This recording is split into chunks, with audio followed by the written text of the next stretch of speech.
Hello mga ka-MG, kamusta po kayo? Ngayon ay May 22, 2023. Maulan. Kaya nakikita ninyo, andito ako ngayon sa kasalukuyan sa Rotonda or Quezon Avenue, Legazpi City. Ayan, sharing with you the ongoing na experience ngayon. Ang malakas na ulan. Pauwi na dapat kami mga ka-Angie. Pero ito, biglang bumagsak ang ulan. Kasabay pa ng thunderstorm at saka ng kidlat. Yan, tingnan po ninyo mga ka-Angie. Kayo ba, dediretso kayo pag ganyan ang experience ninyo?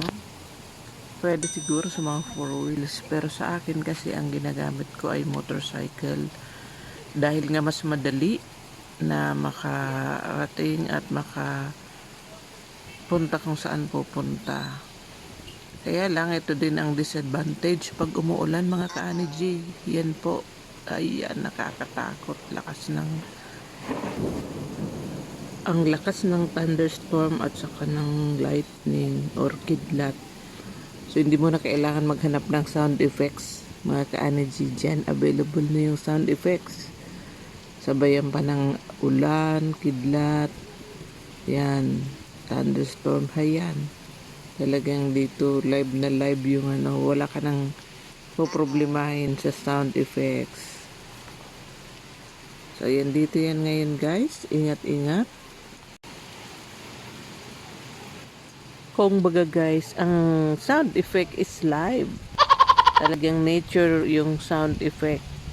Kidlat, yon, thunderstorm, and ulan, at saka yung ingay ng mga sasakyan at saka ng mga tao na naghihintay na humupa ang ulan.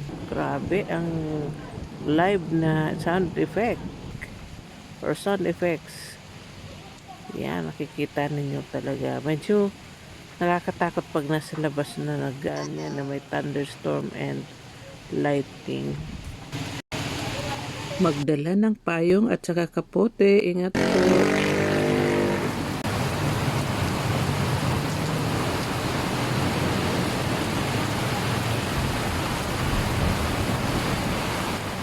Paalala sa mga motor riders. Ingat po, lalo na sa mga pauwi na. Ingat po kayo. Madulas ang daan at saka madilim, maulan.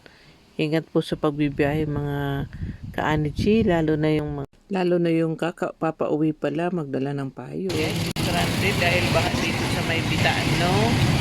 Legazpi City. Kaya hintay ako makalipat papunta doon sa kabila. Yan guys, baha na. So yan guys, sabi ko baha na naman sa may bitaan, no? Ayan, ang dami ng restaurant. Lalo na yung mga naglalakay. Ayan guys, baha na naman. Establishment dyan sa una. Baha, pag konting ulan o diretsong ulan, baha dito. Hindi ko naalala na pwede palang bumaha dito. Dapat sa ibang rota dumaan. So ayan guys, ang medyo sakripisyo pag umuulan na pauwi ka pa lang ganyan. Ito yung dapat iniiwasan ko na dapat tandaan ko next time. Shout out sa lahat ng mga nanonood at nakasunod sa Angie. Maraming salamat po sa inyong lahat sa patuloy niyong pagsuporta. Shout out sa aking anak. Ingat din. Shout out kay Mami Ana. Happy birthday at sa lahat ng followers po. And subscriber ng Angie. Maraming salamat. Ingat po kayong lahat and God bless you po. See you on my next video.